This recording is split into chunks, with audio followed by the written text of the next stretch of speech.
the mind I actually see as is designed on a deeper level to account for multiple perspectives at once, to account and hold the seeming paradoxes. And that's actually because we're actually multidimensional beings. We believe ourselves, the mind can contract in on itself and experience just one way of seeing things without an ability to see another way. But that's what causes suffering, because it's not in alignment with our true nature. And our true nature is far more expansive and not actually identified with this small little idea of who we think we are and what we've been taught we are. That is designed to break away. But what we'll see is that what we really are and what we all have the invitation of stepping into right now is that thing you were talking about, where you just slow down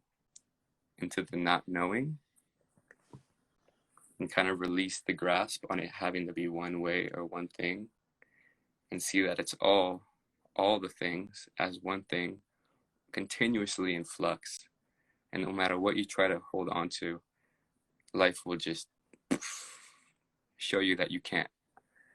We'll bring in a new thing and a new thing, and we're always changing, and we're just having to come to terms with the fact that we can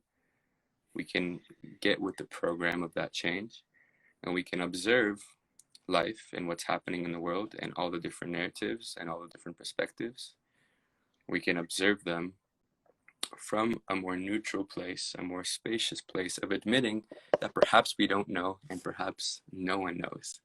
even though everyone's pretending they know. And we can actually start to identify that all this trying to know and trying to argue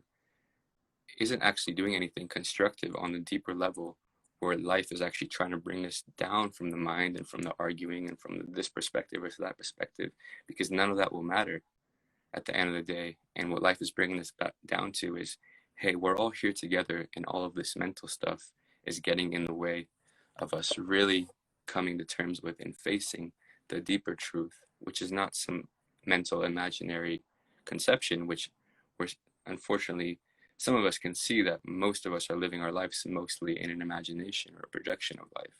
Mm. And so the more we can kind of get out of the need to use the mind as we know it, and to account for all the different perspectives, and to see them as they all kind of show their faces without, and somehow hold space for them all to coexist together, somehow hold space for them to all be somewhat true on some level, and none of them to actually be true, and for the truth to be something emerging through all of us together. Mm. The more we can tune into the deeper truth, I think at this time, which is the life, the nature that holds all things and brings death to old ways that are not in congruence with her way, in which the trees are not more true than the plants, and then the bushes, and then the mushrooms, and the animals, and everyone is together in an ecosystem. And I think we're coming down back to the ground from our minds and from our ideas and from our fights, and we're coming to a place of connection to nature and to listening to nature, perhaps, for the truth, and the ways that she holds space for all to exist, for all to die, for all to rebirth without holding on to anything, and finding hopefully our own truth somewhere there that is in a place that's deeper than all the ways that we've been conditioned by humans that simply haven't matured enough on a collective level to come to terms with who we really are in this collective process of evolutionary stage, where we've been exploring as humans what it means to think of ourselves as separate things and to identify ourselves with our thoughts, rather than to drop that identity into the body, in which we are part of a field of unity that is ever fluctuating, and now in a place of graduation from this old stage of identification with thoughts of polarization and separation, and experiencing ourselves more in this field of unknown, which holds all things within it, doesn't attach to any of the things, and is emerging with a much deeper intelligence that is much more unified and integrative than any of our ideas of how it can happen, or what is right, or who is true, or who is winning, or who is bad, or who is,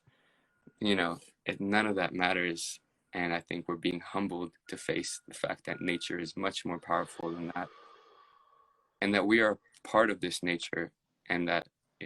when we align with that, then the process can be less suffering, less suffery than we think it has to be when we can accept the death of our identification as something separate to nature and see that as part of a process of rebirth that we're all going through as a collective, um, into a way of being that is not so much